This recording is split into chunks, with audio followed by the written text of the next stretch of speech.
Dear future generations, I think I speak for the rest of us when I say, sorry. Sorry we left you with our mess of a planet. Sorry that we were too caught up in our own doings to do something. Sorry we listened to people who made excuses to do nothing. I hope you forgive us. We just didn't realize how special the earth was. Like a marriage gone wrong, we didn't know what we had until it was gone. For example, I'm guessing you probably know it as the Amazon desert, right? Well, believe it or not, it was once called the Amazon rainforest, and there were billions of trees there, all of them gorgeous, and... Oh, you don't know much about trees, do you? Well, let me tell you, trees are amazing. I mean, we literally breathe the air they are creating. They clean up our pollution, our carbon. They store and purify water, give us medicine that cures our diseases, food that feeds us, which is why I'm so sorry to tell you that we burn them down. Cut them down with brutal machines, horrific, at a rate of 40 football fields every minute. That's 50% of all the trees in the world gone in the last 100 years. Why? For this. And that wouldn't make me so sad if it weren't so many pictures of leaves on it. You know, when I was a child, I read how the Native Americans had such consideration for the planet that they felt responsible for how they left the land for the next 7 generations. Which brings me great sorrow, because most of us today don't even care about tomorrow. So I'm sorry. I'm sorry that we put profit above people, greed above need, the rule of gold above the golden rule. I'm sorry we use nature as a credit card with no spending limit, overdrafting animals to extinction, stealing your chance to ever see their uniqueness or become friends with them. Sorry we poison the ocean so much that you can't even swim in them. But most of all, I'm sorry about our mindset, 'cause we had the nerve to call this destruction progress. Hey Fox News, if you don't think climate change is a threat, I dare you to interview the thousands of homeless people in Bangladesh. See, while you were in your penthouse nestled, their homes were literally washed away beneath their feet due to rising sea levels.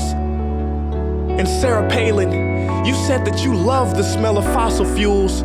Well, I urge you to talk to the kids of Beijing who are forced to wear pollution masks just to go to school.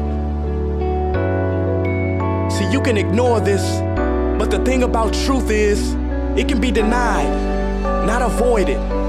So I'm sorry, future generations. I'm sorry that our footprint became a sinkhole and not a garden. I'm sorry that we paid so much attention to ISIS and very little to how fast the ice is melting in the Arctic.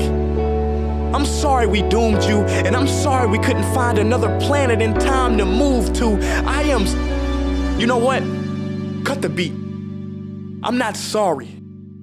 This future, I do not accept it, because an error does not become a mistake until you refuse to correct it. We can redirect this. How? Let me suggest that if a farmer sees a tree that is unhealthy, they don't look at the branches to diagnose it, they look at the root.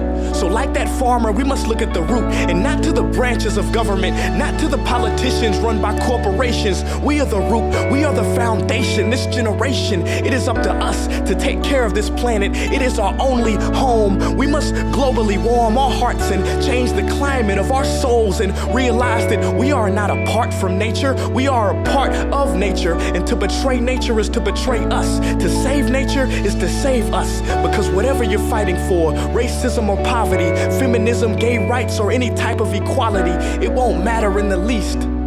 Because if we don't all work together to save the environment, we will be equally extinct. Sorry.